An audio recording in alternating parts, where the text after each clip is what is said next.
Good morning, everyone, and welcome back to a beautiful day in our classroom. This lesson is going to be talking about word problems with long division and estimation. So I have a word problem here that I've written. I'm going to zoom in a little bit, that way you can see it a little bit better. So let's take a look at it. Our format here is that Connect 4 thinking model. I'm going to start with a picture, a model, followed by our operation, and then our sentence with our answer. Our problem says 46 of Mrs. Pike's students worked on Imagine Math for 5,139 minutes last week.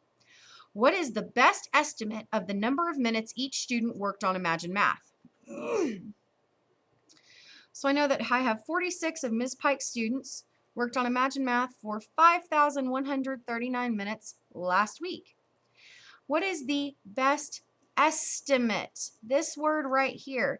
If you see the word estimate or about or reasonable, then it's asking you to round. You've got to pay attention for those words.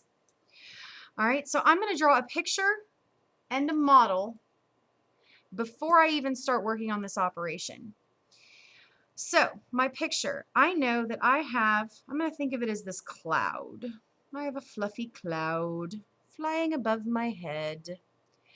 And in this fluffy cloud is the 5,139 minutes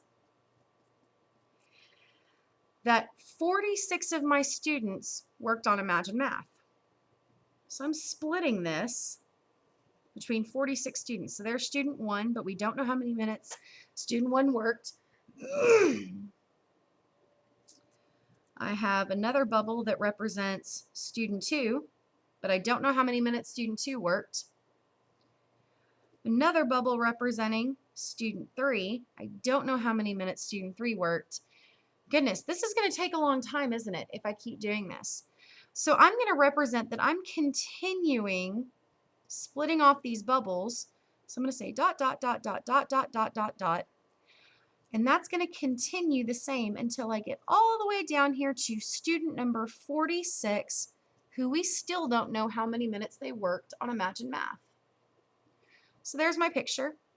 Now I'm going to turn this into a standard model drawing model.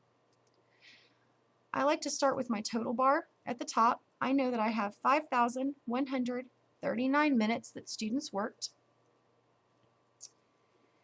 And then I have my parts bar underneath. Now, I am not going to be insane and sit here and try and split this bar into 46 pieces and put a question mark inside every tiny itty bitty little bitty box. So what I can do, I'm going to draw a few boxes and label them student 1, student 2, student 3, and then I'm going to draw little dots to say I'm continuing all the way until student 46. And since each of these is going to be equal, we do not know how many minutes each student worked. Now I come to my operation. This is where I have to use the estimate, which means I need to round before I do the work.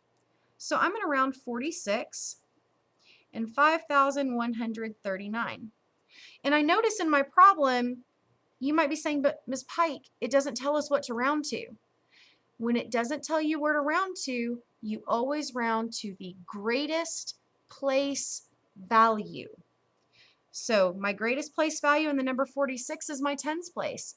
I'm going to find the place value and circle that digit. Move to the right and underline it. Get it? If it's 0 to 4, the circle stays the same. If it's 5 to 9, add 1 is the game.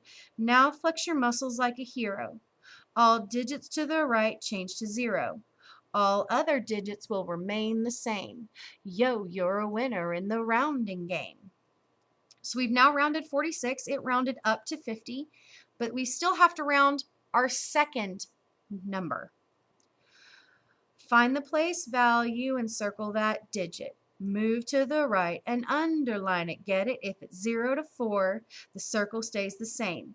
5 to 9, add 1 is the game. Now flex your muscles like a hero. All digits to the right change to 0.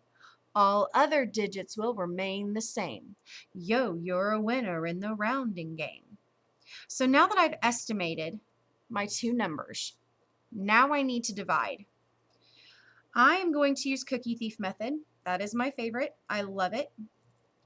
So I have a cookie thief whose mob boss has sent him to an apartment complex.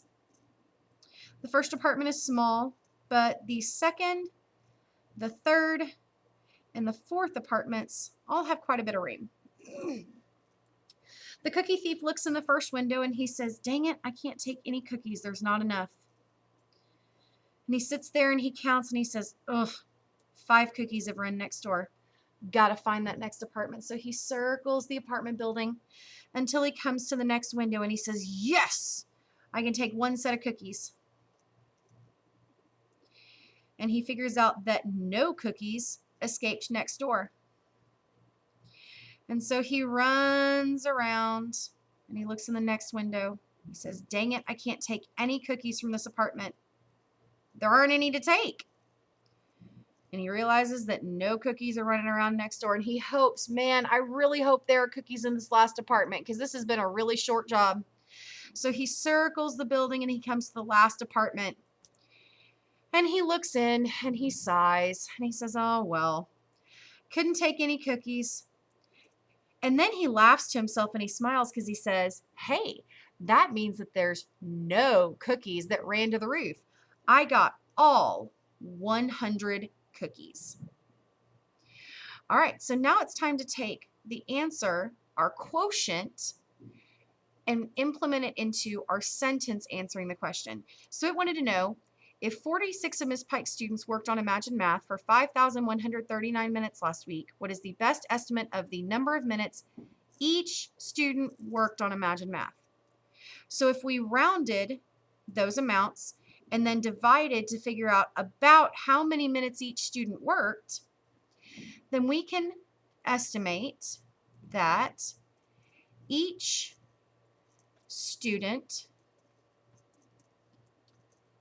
worked for an estimated 100 minutes in Imagine Math.